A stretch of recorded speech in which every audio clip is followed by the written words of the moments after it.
sound you just heard is water droplets dropping from the ceiling into a large hole.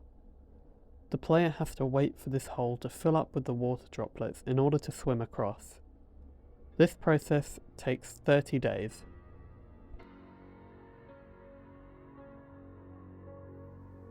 Hello everyone, and welcome to my podcast. This episode is about slow gaming. Slow gaming is a type of gaming which involves playing something largely in idle, as opposed to staying constantly engaged with the game. This means instead of playing constantly, the player must wait several minutes, hours, or even days in order to progress in the game. An example of slow gaming is The Longing, which is a game about a character who must wait 400 days in underground caves before awakening his king, thereby ending the game.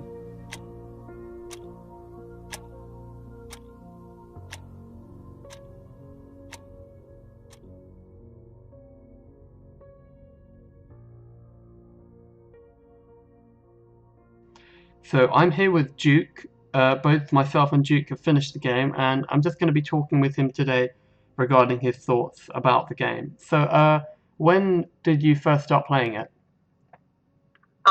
I believe it was sometime in May of 2021. Okay, and were you still in a lockdown when you started playing it? Yes. And how did it make you feel with respect to being in a pandemic, with respect to being in a lockdown, given it's a game about isolation and loneliness and those sorts of themes? Did that make a difference to how you experienced the game?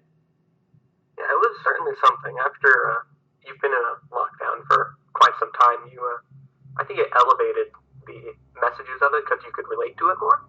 Yeah. Of course, I could still talk to friends, but never quite the same. So, The Longing story was originally inspired by the Kifhauser legend, particularly by a dwarven character within the poem Kifhauser Mountains Barbosa, which was written by Friedrich Ruckert. And this poem was based upon the legend, the Kifhauser legend.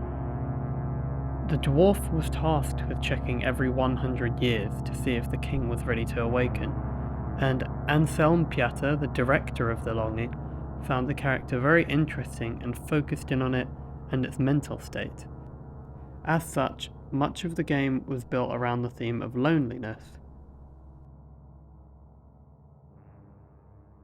What about the game intrigued you enough to buy it in the first place? Because when you check out the Steam page or the Nintendo eShop page, it's very honest in that it's a game which takes a lot of waiting, a lot of sitting there just waiting for the next thing to happen. What about that intrigued you? It felt kind of ephemeral in that way. It was something you don't really see a lot, and it had a really specific art direction that I was invested in. Okay, yeah, and what were your thoughts having completed the game? Well, I really think about what I could have done, because as I was playing the game, I thought I was set on awakening the king. I knew there were other ways out, but I thought that there must be some grand purpose. But after figuring out what that grand purpose was, it felt kind of empty.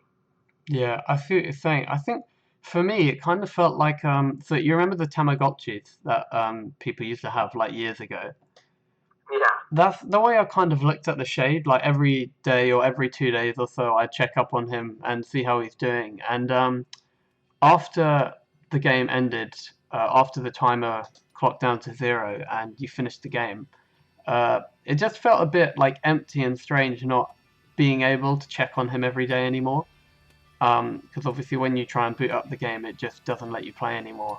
And yeah, it was kind of like, for me, I guess a bit, just almost like losing a friend, if you think about it like that. Because obviously you spend all this time getting so close to this character, and then it's just abruptly over.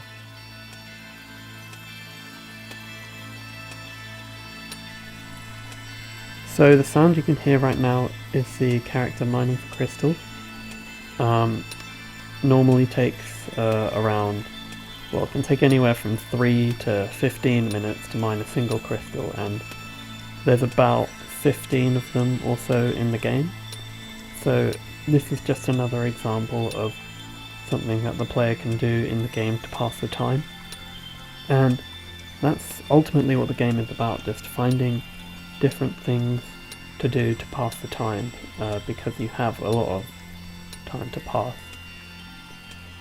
Ultimately, this is a game with a great story to tell, and that is done through simply waiting and waiting for the next stage to unlock, for the next crystal to be mined, because ultimately it is a game about waiting, and that was something that I found very interesting, because in many ways it's the polar opposite to how video games are traditionally played, and it was just something that I wanted to take a deeper look into and see exactly why this game was so successful, despite it being breaking the norms of what a game traditionally is.